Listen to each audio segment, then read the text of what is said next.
বিসমিল্লাহির রহমানির রহিম। আসসালামু আলাইকুম everyone, welcome back to my channel. আজকে আমি শুধুমাত্র আটা দিয়ে আপনাদেরকে নুডলস তৈরি করে দেখাবো। এজন্য একটা বোলে আমি 1 কাপ আটা নিয়ে নিয়েছি। দিয়ে দেবো 1/2 চা চামচ লবণ এবং 1/2 চা চামচ বেকিং পাউডার। এবার একটু মিশিয়ে নেব। অল্প অল্প করে পানি দিয়ে একটা টাইট ডো রেডি করে নেব। নরমাল তাপমাত্রায় পানি দিয়ে দিয়েছি। আপনারা কিন্তু আটার পরিবর্তে ময়দা দিয়েও করতে পারেন। আর বেকিং পাউডারটা দেওয়ার চেষ্টা করবেন, এতে করে নুডলসগুলো সেদ্ধ করার পর ফ্লাফি হয়, খেতে অনেক ভালো লাগে। ডোটা কিন্তু নরমাল রুটি বা পরোটার চাইতে একটু টাইট ডো হবে। এবার ঢাকা দিয়ে আমি 20 মিনিট রেস্টে রেখে দেবো। ফিরে আসছি 20 মিনিট পর। এবার ডোটা কিন্তু আগের চাইতে একটু সেট হয়ে গিয়েছে। এবার ডোটাকে আমি একটা বোর্ডে নিয়ে সামান্য একটু ময়দা ছিটিয়ে দিয়ে একটু ভালোভাবে মথে নেব।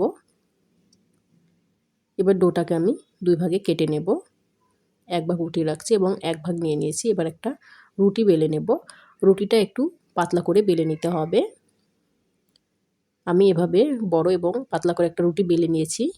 এবার উপর দিয়ে একটু ময়দা ছিটিয়ে দিচ্ছি। এবার রুটিটাকে আমি একটু ভাঁজ করে নেব। আপনারা ভিডিওটা খেয়াল করলে বুঝতে পারবেন। এবার মাঝখান দিয়ে আমি কেটে নিচ্ছি। এরপর ছুরির সাহায্যে আমি নুডলসের মতো করে কেটে নিচ্ছি। এবার ভাঁজগুলো আমি খুলে নিচ্ছি।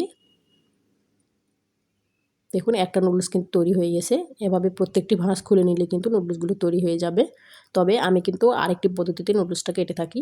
আমার কাছে এই ভাঁজ খোলাটা একটু ঝামেলার মনে হয়। আমি আপনাদেরকে 2 পদ্ধতিতেই দেখিয়ে দেবো। আপনাদের কাছে যেটা সুবিধার মনে হয় এভাবে করে নেবেন। ব্যাস এভাবে করে নিলে কিন্তু নুডলসগুলো হয়ে যাবে। এবার একটা প্লেটে ময়দা ছিটিয়ে দিয়ে আমি নুডলসগুলো রেখে দিচ্ছি। অবশ্যই ময়দা ছিটিয়ে দেবেন, এতে করে নুডলসগুলো জোরে লেগে যাবে না।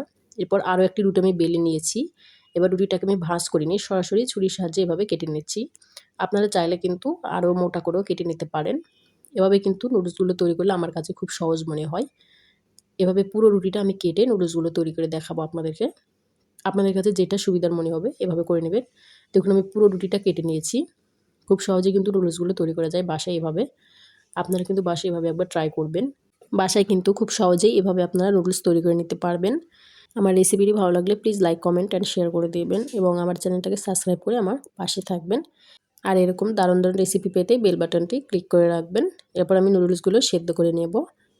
এজন্য আগে থেকে চুলায় আমি একটা প্যানে পর্যাপ্ত পরিমাণ পানি গরম করে নিয়েছি। এরপরে নুডলসগুলো হাত দিয়ে একটু ছড়িয়ে ছড়িয়ে দিয়ে দিচ্ছি। একসাথে ঢেলে দিবেন না, এতে করে জোড়া লেগে যেতে পারে। সাথে সাথে একটু নেড়ে দিচ্ছি। এরপর আমি নুডলসগুলোকে 4 থেকে 5 মিনিট সেদ্ধ করে নেব। 4-5 মিনিট আমি সেদ্ধ করে নিয়েছি। নুডলসগুলো আমার এখন সেদ্ধ হয়ে গিয়েছে। এরপর আমি একটা স্ট্রেনারে সেঁকে নিচ্ছি এবং সাথে সাথে একটু পানি দিয়ে ধুয়ে দিব, এতে করে নুডলসগুলো ঝরঝরে হবে। এরপর আমি নুডলসগুলো রান্না করে দেখাবো আপনাদের। এজন্য চুলায় আমি একটা প্যানে 2 টেবিল চামচ সয়াবিন তেল দিয়ে দিলাম। এরপর 1/2 কাপ পেঁয়াজ কুচি দিয়ে পেঁয়াজটা একটু হালকা ব্রাউন কালার হয়ে আসা পর্যন্ত ভেজে নেব। পেঁয়াজটা হালকা ব্রাউন কালার হয়ে এসেছে। এবার পেঁয়াজটাকে এক সাইডে রেখে দিচ্ছি। এরপর এখানে আমি 2টা ডিম দিয়ে দিচ্ছি। এরপর দিয়ে দিব সামান্য একটু গোলমরিচ গুঁড়ো এবং সামান্য একটু লবণ। এরপর ডিমটাকে আমি স্ক্রাম্বল করে ভেজে নেব। ডিম আর পেঁয়াজটাকে কিছুক্ষণ এভাবে ভেজে নিয়েছি। এরপর এখানে দিয়ে দেবো 4টা কাঁচামরিচ। 4টা কাঁচামরিচ আমি কুচি করে দিয়ে দিয়েছি।